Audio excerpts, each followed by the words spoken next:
આવી હાલત છે જુઓ.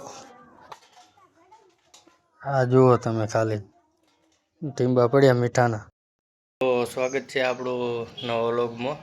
તો આજે ઘરેથી વિડીયોની શરૂઆત કરી છે, કારણ કે આજે આપણે જવાનું છે પેટ્રોલ અને ડીઝલ લેવા.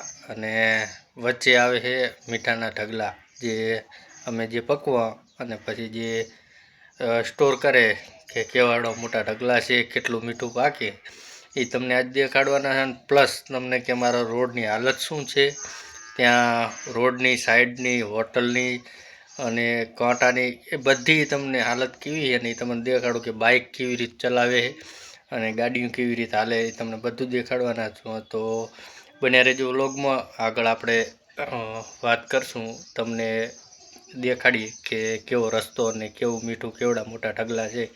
તો બન્યા રહેજો વ્લોગમાં. તો આપણે પહોંચી ગયા ફાઇનલી, જોઈ શકો છો રોડે. તમે જોઈ શકો છો આ રોડની હાલત છે અમારા સુઈગામથી જે સીધાડાવાળો રસ્તો છે, આ એ રસ્તો છે. આ આવી હાલત નોર્મલી છે. અત્યારે સાંજના વાગી ગયા છે 6, તો આવી હાલત. તમે સવારમાં અહીંયાથી બાઇક લઈને નીકળો ને તો 5-10 સ્પીડે જો અમારું બાઇક નોર્મલ શૂટ છે આ રહ્યું, તો એ આટલું બાઇક હાલે 5-10 આટલું જ બાઇક એને હલાવવાનું. બાકી જો વધારે હલાવવા જઈએ તો ખાલી સ્લીપ મારી જાય. તમારે બ્રેકને અડો એટલે સ્લીપ સીધું હોન્ડા. અને જો કદાચ તમે આડાવડું વાળ્યું બાઇકને તો પણ સ્લીપ મારી જાય. અને જોઈ શકો છો આવડા બધા ઢગલા છે મીઠાના. અને આ બધું મીઠું જે અમારા અગરિયા ભાઈઓ છે બધા એમને પકવેલું છે. અને તમે આ તો ખાલી નોર્મલ છે, તમે જે આગળ જુઓ કેટલું મીઠું હોય છે. અને તમે ખાલી રસ્તાની હાલત જોઈ શકો કેવી છે. અમે જો ખાલી 5-10 હાલી રહ્યા છીએ. અને લગભગ 7-7:30નો ટાઈમ છે અત્યારે. હું 6 વાગ્યાનો બોલ્યો પણ 7:30નો ટાઈમ છે.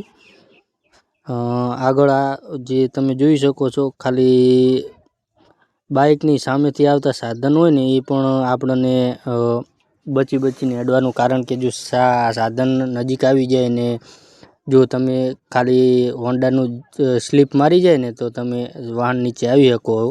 એટલા માટે બહુ સાચવીને નાખવું. અને અહીંયા નોર્મલી જો સવારમાં તમે હાલતા હોય ને તો લગભગ રોજ અહીંયા માણસો પડતા જ હોય. જો નવા નીકળ્યા મિલિટરીનું જાતું તો આપણે વાહન. અને આ રોજ લગભગ અહીંયા કને એક તો માણસ પડે. આ બાજુ આપણે ખારી છે ને આ બાજુથી આ જે રસ્તો દેખાય સામે ડમ્પર આવેલું આવ્યો, ત્યાંથી આપણું મીઠું આવે છે. ત્યાં એ કંપનીમાં સીધો રસ્તો જાય છે, જે કંપનીવાળો રસ્તો કહેવામાં આવે. કંપનીએથી અને આપણે બધા ડમ્પર બહાર નીકળ્યા. પણ તમે એ રસ્તાની હાલત ખાલી જુઓ ને, જો ટાયર બહાર નીકળી ગયા. અને હાઈવાની હાલત એવી થાય અહીંયા કણે હાલેલો હાઈવો લગભગ 3-4-5 વર્ષમાં તો પૂરો થઈ જાય.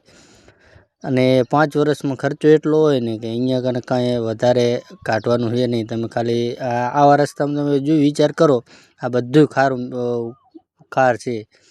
અને આ ખારમાં હાલીને હળી જાય. જુઓ તમે, આપણે ઊભું રહેવું પડ્યું કારણ કે રિક્ષા આવતી હતી ને રિક્ષ લેવાય નહીં, કારણ કે કોઈ સાધનવાળો ઝડપથી વાળી શકે નહીં અહીંયા કણે. તો આવી ક્યાંક હાલત હોય છે અમારા રોડની. પણ અમારે જો સામે ડમ્પર આવે છે, તમે જુઓ ખાલી. આપણે અહીંયા થોડીક કડા સાઈડમાં હળવે ઊભું રહેવાનું. અને સાઈડમાંથી જરાક ટર્ન મારીને નીકળી જશે. કારણ કે આ સુબરનો ટર્ન મારવા જાય તો ડમ્પર પણ પલટી થઈ જાય. બાકી અહીંયા કને હાલવું હોય ને તો જીગર લઈને હાલવું. નવા માણસો કોઈ હાલી ના શકે. જો હિટાચી ને હાઈવા ને એવું લાગલ પડ્યું. અને મિત્રો અહીંયા કરોડોના નહીં અબજોનું એને મીઠું હશે. કારણ કે ઢગલા જેટલા છે ને અગરિયા એટલા છે ને. આપણે લગભગ 70-80 કિલોમીટર લાંબુ ને બાકી 100 કિલોમીટર, એટલે 100 કિલોમીટર જેટલું એને આપણે હશે અહીંયા રણ. આ કાંટો આગળ તમે હોટલ જોઈ, હોટલની હાલત પણ જોઈ લો. અને આવું બધું છે જુઓ ઢગલા. અને બાકી જો તમને વિડીયો મારો સારો લાગ્યો હોય તો ચેનલને સબસ્ક્રાઈબ કરી દેજો. વળી જોઈ જો આપણે પેટ્રોલ પંપે પહોંચી ગયા. અને તમે હાલત જુઓ ખાલી. તો આપણે જેવું ટેન્કર આવ્યું એવું જ આવી ગયા.